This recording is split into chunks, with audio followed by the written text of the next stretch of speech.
గత ఏడాది కాలంలో reserve bank of India RBI repo రేటును ఏకంగా 1.25% మేర తగ్గించింది.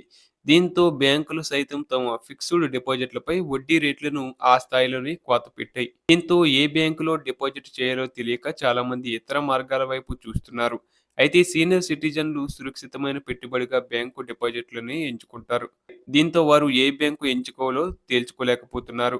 వారందరికీ ఇప్పటికే గరిష్ట వడ్డీ రేటు పొందే ఛాన్స్ ఉంది. కొన్ని బ్యాంకులు ఇప్పటికే సీనియర్ సిటిజన్లు ఫిక్స్డ్ డిపాజిట్లపై గరిష్టంగా 8% వడ్డీ ఆఫర్ చేస్తున్నాయి. 3,00,00,000 లోపు ఉంటే రిటైల్ టర్మ్ డిపాజిట్లకు ఈ రేట్లు వర్తిస్తాయి. ఇక సీనియర్ సిటిజన్లకు 8% వరకు వడ్డీ ఆఫర్ చేస్తున్న బ్యాంకుల జాబితా చూస్తున్నట్లయితే, అలాగే ఆ బ్యాంకుల్లో 5,00,000 జమ చేసినట్లయితే 3 ఏళ్ల కాలానికి ఎంతొస్తుంది అనేది ఇప్పుడు తెలుసుకుందాం. అబ్కర్స్ స్మాల్ ఫైనాన్స్ బ్యాంక్ ఇది 3 ఏళ్ల టర్మ్ డిపాజిట్లపై సీనియర్ సిటిజన్లకు 8% వడ్డీ అందిస్తుంది. జన స్మాల్ ఫైనాన్స్ బ్యాంకు సైతం 3 ఏళ్లు టెన్యూర్‌పై 8% వడ్డీ ఆఫర్ చేస్తుంది. ఇందులో 5,00,000 జమ చేసినట్లయితే 3 ఏళ్ల తర్వాత చేతికి అసలు వడ్డీ కలిపి 6,20,000 వరకు లభిస్తాయి.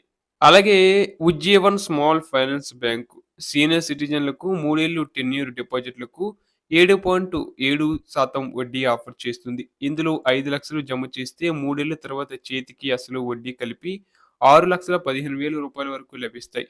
అలాగే ఏయూ స్మాల్ ఫైనాన్స్ బ్యాంకు ఇది సీనియర్ సిటిజన్లకు 7.6% వడ్డీ ఆఫర్ చేస్తుంది. 3 ఏళ్ల టెన్యూర్‌లపై గరిష్ట వడ్డీ రేటు ఆఫర్ చేస్తుంది. ఇందులో 5,00,000 జమ చేస్తే చేతికి 6,14,000 వరకు వస్తాయి. అయితే చాలామంది స్మాల్ ఫైనాన్స్ బ్యాంకుల్లో డబ్బులు సురక్షితం కాదని భావిస్తారు. కానీ ఈ బ్యాంకుల్లోనూ deposit insurance, credit guarantee scheme ద్వారా 5,00,000 వరకు బీమా రక్షణ ఉంటుంది.